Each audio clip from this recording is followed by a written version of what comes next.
ugereranyije n'umuntu inzovu ifite ubwonko bukubye inshuro enye ubw'umuntu nubwo amanerone bigenda kunganya. Ubwonko bw'inzovu bupima ibiro 4 mu gihe ubw'umuntu ari ikiro kimwe. Mu gihe umuntu akoresha amaso ngo arebe, inzovu yo ikoresha amazuru yayo irihumuriza kugira ngo imenye umuntu runaka cyangwa se ikintu kigeze kuyinyura imbere, nubwo bya mu myaka ishize, mu myaka myinshi ishize. Umwanya wo gukoresha amaso yayo ngo irebe, yifashisha amazuru yayo kugira ngo imenye ikintu runaka. Iyi nyamaswa igira amoko agera kuri 2 y'amabara, hari ibara risa nk'ivu ndetse n'ikijuju. Inzovu zikunda kuba mu bibaya no mu mashyamba, ariko ni gake zishobora kuba mu butayu.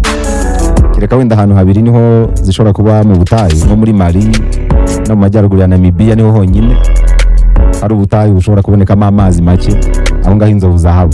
Inzovu zifitemo ibintu bibiri bizifasha kuba zaba mu butayu bugaragaramo amazi make. Nuko inzovu ntabwo ikenera amazi menshi kubera ko irya ibyatsi cyane. Inzovu zo muri Afurika zigira ibiro byinshi ugereranyije n'izo muri Aziya. Izo muri Afurika zishobora gupima toni 9, izo muri Aziya toni 5.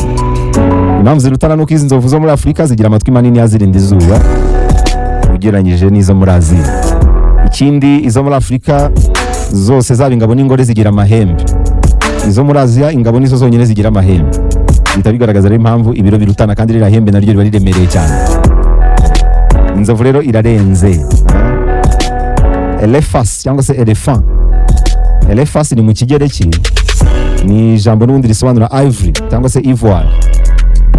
Ivory bisobanura n'ubundi ihembe ry'inzovu. Inzovu wari uzi ko zigira uburambe bwenda kumera nk'ubw'abantu. Icyizere cyo kubaho ku nzovu ni hagati y'imyaka 50 na 70. Inzovu zo muri Afurika ziba ari nini cyane mu burebure, tekereza ko zishobora kuresha na metero 3. Izo muri Aziya metero 2 z'uburebure. Inzovu nkuru itarwaye ishobora kurya ibiro bipima 150 by'ibyatsi ku munsi. Yimaze umwaka imeze neza, imaze kurya nka toni 50 y'ibyatsi. Ni imwe mu nyamaswa rero ishobora kubana neza,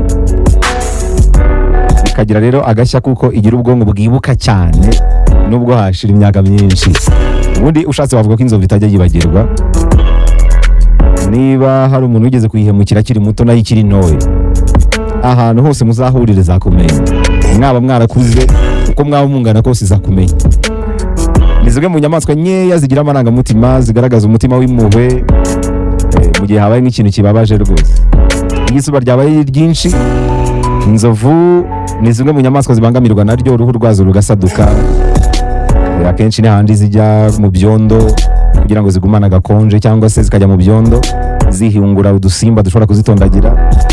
Amahembe yazo azifasha guhiga ibyo zirya, gushaka amazi, kurwana n'umwanzi, ariko by'umwihariko ni kimwe mu bimenyetso by'ubwiza, ni n'ikintu gihenze cyane. Bajya banavuga ko inzovu z'ingore zibenguka cyane, inzovu zifite amahembe meza z'ingabo.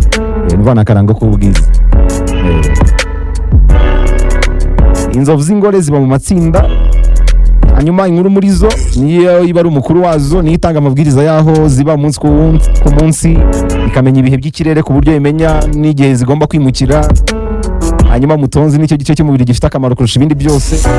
Twabonye uburyo ibifashisha mu bintu byinshi, no guhuma burgira bukoresha. Mu ishyamba ryose n'inyamaswa ifite ibice by'umubiri bikora ibintu byinshi cyarimwe, ibyo twabibonye.